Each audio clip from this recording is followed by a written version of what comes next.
Assam premier league 2026-ৰ ইতিমধ্যে তিনিখন match অনুষ্ঠিত হৈ গৈছে। আজিৰ ভিডিঅ'টোত আমি আলোচনা কৰিম তৃতীয়খন মেচৰ বিষয়ে। তৃতীয়খন মেচ অনুষ্ঠিত হৈছিল বৰাক লেজেণ্ডছ আৰু নগাঁও ৰেঞ্জাৰ্ছৰ মাজত।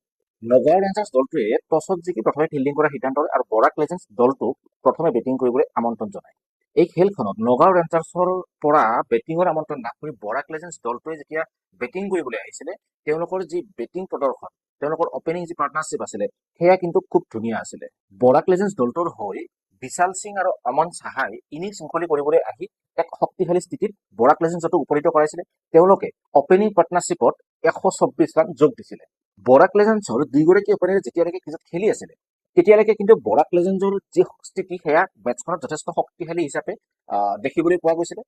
যেতিয়াই দুয়োগৰাকী অপেনাৰৰ এগৰাকী অপেনাৰ আউট হয়, তাৰ পিছতে কিন্তু মেচখনত বৰাক লেজেণ্ডৰ যি শক্তিশালী স্থিতি সেয়া কিন্তু ক্ৰমান্বয়ে হ্ৰাস হ'বলৈ আৰম্ভ কৰে। বৰাক লেজেণ্ড দলটোৰ হৈ দুয়োগৰাকী অপেনাৰৰ বাহিৰে বাকী যিসকল বেটছমেন আছিলে, তেওঁলোকৰ কেপ্টেইন শিৱশংকৰ ৰয়কে যদি কওঁ বা বাকী বেটছমেনসকলৰ কথাও যদি কওঁ, এজন বেটছমেনেও কিন্তু দহকৰ ঘৰত তেওঁলোকে ৰান স্ক'ৰ কৰিবলৈ সক্ষম নহ'ল। মাত্ৰ ছিংগল ডিজিট স্ক'ৰতে তেওঁলোকৰ বাকী ছগৰাকী বেটছমেন আউট হয়। বৰাক লেজেণ্ডৰ হৈ বিশাল সাহাই 50টা বলত 65 ৰান কৰে। তেওঁ 5টা 4 আৰু 3টা 6এৰে তেওঁৰ ইনিংছটো ধুনীয়াকৈ ইয়াৰ বিপৰীতে অমন সিঙে 46টা বলত 68 ৰান কৰে। তেওঁ 3টা 4 আৰু 4টা 6ৰ সহায়ত তেওঁৰ ইনিংছটো খুব ধুনীয়াকৈ সজাই লয়।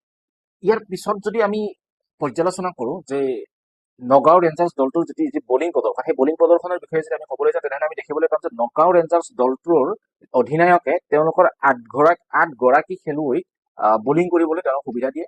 অৰ্থাৎ এয়া কিন্তু আচলতে যদি আমি চাবলৈ যাওঁ, নগাঁও ৰেঞ্জাৰ্ছ দলটোৰ অধিনায়কৰ এক লাক্সাৰী বুলি ক'ব লাগিব, কাৰণ তেওঁৰ হাতত 8গৰাকী এনেকুৱা খেলুৱৈ আছে যি খেলুৱৈয়ে বলিং কৰিব পাৰে। গতিকে তেওঁৰ হাতত বহুত ধৰণৰ অপশ্যন আছে। তেওঁৰ সংকটৰ সময়ত বলিঙৰ ক্ষেত্ৰত নগাঁও ৰেঞ্জাৰ্ছৰ অধিনায়কক সহায় কৰিবলৈ মূল বলাৰ কেইজনৰ উপৰিও 3-4গৰাকী এনেকুৱা বলাৰ আছে কেইগৰাকী বলাৰে সহায় আগবঢ়াব পাৰিব।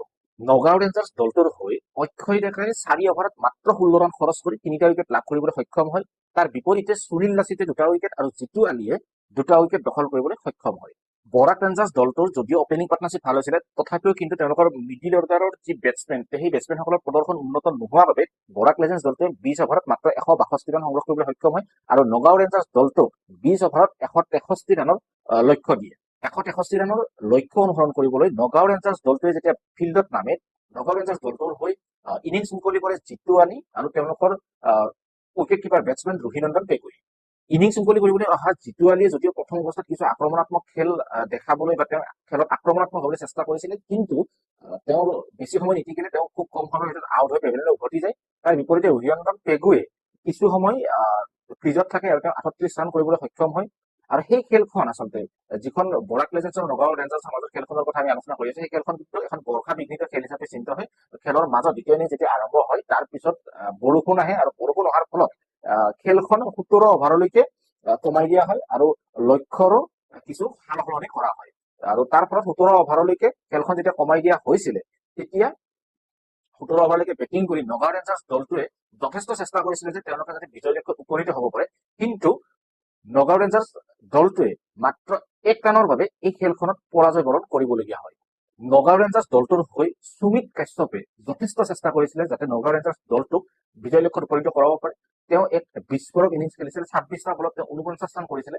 তাৰ পিছতো কিন্তু নগাঁও ৰেঞ্জাৰ্ছ দলটোক বিজয়ী কৰিবলৈ সক্ষম নহ'ল।